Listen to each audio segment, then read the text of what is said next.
Mr. Speaker, on the opening government, we are here to support a united front on behalf of our member who desperately needs this policy. Not my own teammate will tell you, but our closing who desperately needs this. We tell you that ultimately, when you're living in a society where your appearance alone is the cause of you failing to achieve your dreams, we tell you that's when the government steps in. Ultimately, we want to create a world where Taedong feels safe, he feels that his talents are being appreciated, not discriminated against because he is of a certain appearance. Now, what is the OG burden for you today? First of all, we're going to lay out the policy. It's not going to be very complicated because we think this debate is ultimately a value evaluation of when the government steps in to protect a minority group that has been historically oppressed. When we say implement affirmative action, we tell you that this is going to be an out-of-quota policy for institutions, be it universities, be it jobs. In other words, we're not going to have a debate about whether these people are taking away spots of other people. Affirmative action, especially for universities or jobs, has always been an out-of-quota policy.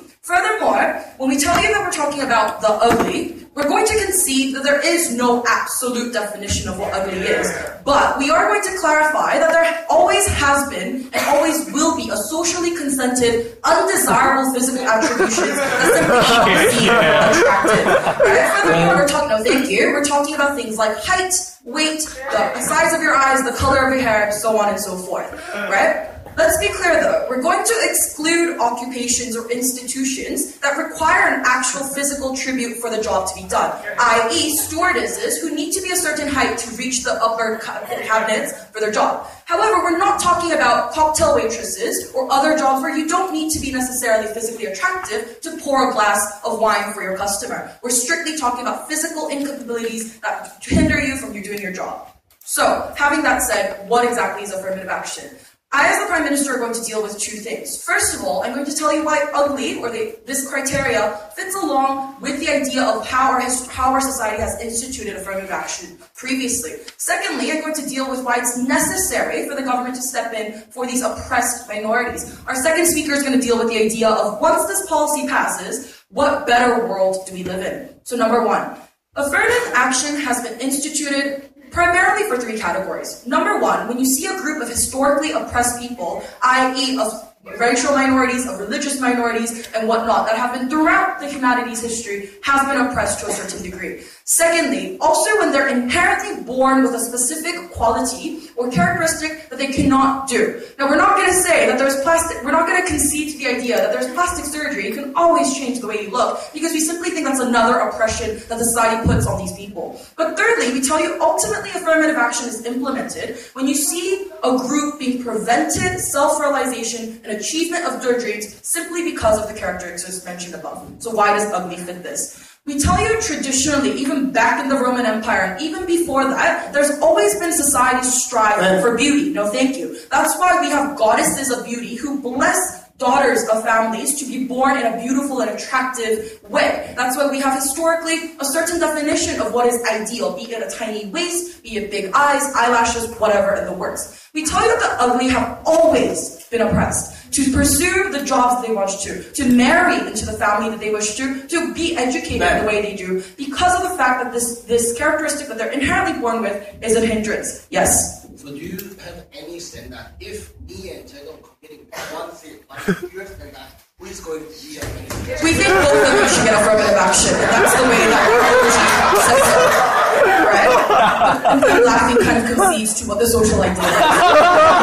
We talk about further, no thank you. Furthermore, we tell you that why does attraction or appearance at the end of the day, you'll be fine in our world. Why does this attraction bother you? Because we tell you, especially in a highly competitive society, exactly like the one we're living in right now, job applications aren't just by your resume. It requires a picture, it requires an on-person interview. We tell you that when physical attributions that you may not be socially desirable hinders you from getting a job, not because whether you can work good or not because whether you are smart or not, the simple fact that this person is not attractive enough to join our team or join our corporation, so to say, we think is an inherent violation of human rights, especially when he can't help the way he looks. So why is it necessary that the government has to step in?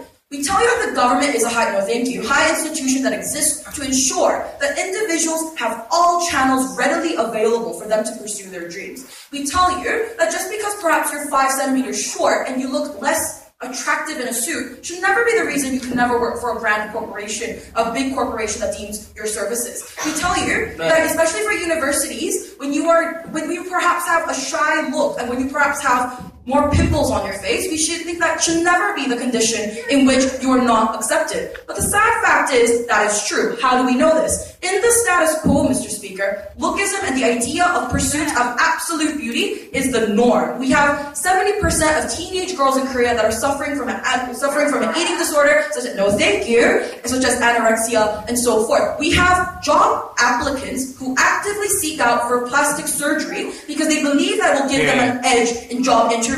That's the reality. So for them to say, it's okay, you can get a job, is simply against what the status quo is telling us. Because plastic surgery, not just in Korea, but in the greater region where looks and that also attributes to your abilities is seen as a discrimination and is seen as something that I need to perfect before and above anything else. And in actual ratios of how individuals are applying for their jobs shows this truth.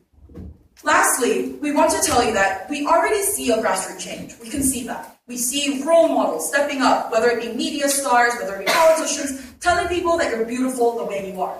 We tell you that if this is the direction that the society is going for, if this is the world that ultimately our society deems ideal, despite the fact that we are so far from there, why is it not the time for government to have an institutional change and an institutional infrastructure in which the social injustice can be corrected? Because for them to go on a wishy-washy definition of what beauty is, for them to deny the blatant status quo, which pressures individuals to perfect their body, to perfect their looks, to look like Sonyeong, to look like Wonbin, is simply a sad reality that obviously most of you probably relate to, right? So ultimately, what we want to argue is this.